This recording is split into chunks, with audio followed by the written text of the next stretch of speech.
Well, as you can imagine, all sorts of things are running around my head at the moment. Not excitedly, I've stayed off the news and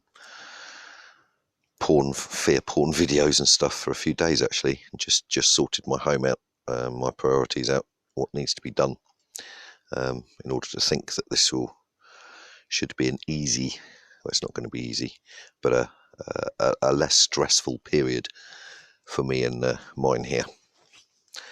But of course, sitting here, is this the last evening of genuine, I suppose, freedom to travel, freedom to meet, freedom to talk, freedom to touch, freedom to purchase, freedom to fish? I mean, okay, I will freely admit they're not going to put us under lockdown forever.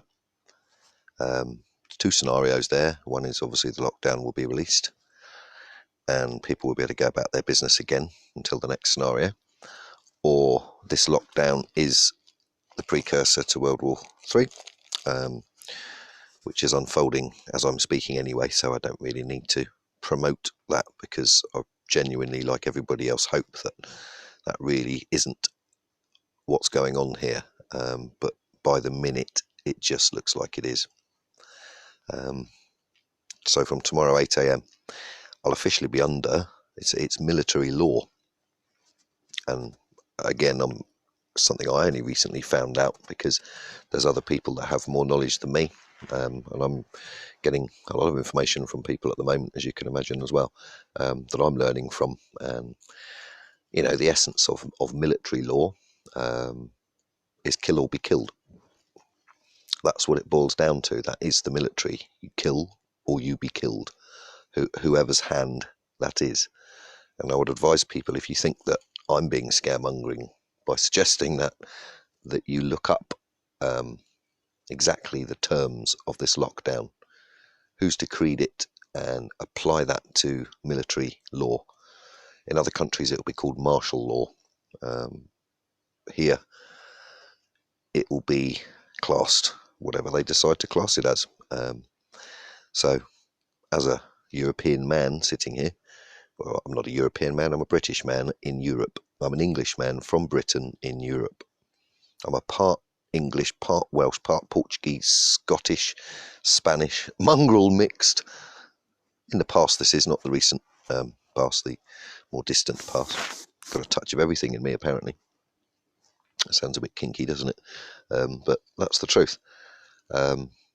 Midway through my life, I believe, or actually more than midway through my life, just wondering if it's not World War III, what's going to occur after? Obviously, I have a love of music. I have a love of nature. I can exist inside for periods as long as I can have access to outside, and that outside must have nature. Otherwise, it seems futile to even step outside if it's just another grey block with the odd tree or a LED street lamp, for example.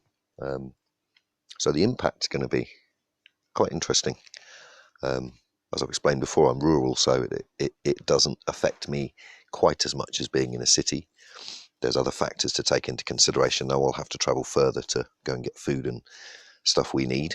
I will be undoubtedly spot checked, because I'll have to go in and out of the city limits, because I live out of the city in the countryside. There's only really one road in from my angle. So, and I believe this is happening. I know it's happening. It's happening in other regions. It's just a matter of time before here they enact it. So, yeah, it's an interesting evening, this, to sit here and contemplate, my life really, and think, has it actually come up to this evening? Is tomorrow what I've been planning for 10 years? That's 12 years now. And when I say I've been planning for tomorrow for 12 years, I mean I've been planning for tomorrow for 12 years. So nobody's 100% ready, because nobody knows exactly what this is going to entail. My firm belief, my instinct tells me that this is another control mechanism, obviously, and that the RFID cashless chip implant vaccine will come. But there's so many facets of this deception, this scam, and obviously now with the definite risk to elderly, and I don't just mean of a flu virus, because still, this is just a normal flu virus. People die every year in winter, especially in Europe and America, etc., of flu. Don't know what happened in China, still willing to bet it's an attack, same as Iran, Italy and Korea. But essentially, they're going to isolate, it looks like, old people, which is barbaric, that people are isolated enough already.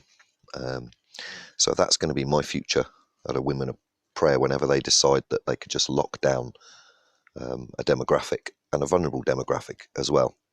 I've always said I don't want to be a vulnerable demographic, and I fully intend not to be. Well, I'm not trying to be big-headed, and I'm not trying to display a big ego here, but a lot of people like me have seen this coming.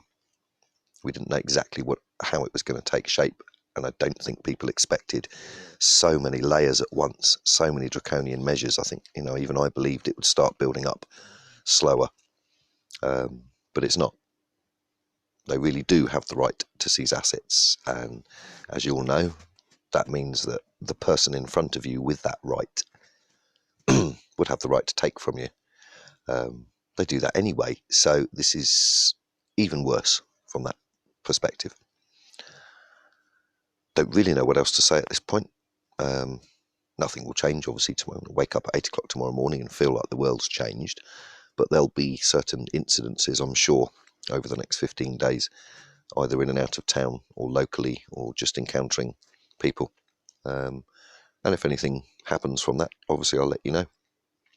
If if I'm allowed to, if I believe that my personal safety won't be at risk by revealing information, because again, security, personal safety and survival for everybody should be number one. Clearly, because this is survival of the fittest now. Cheers.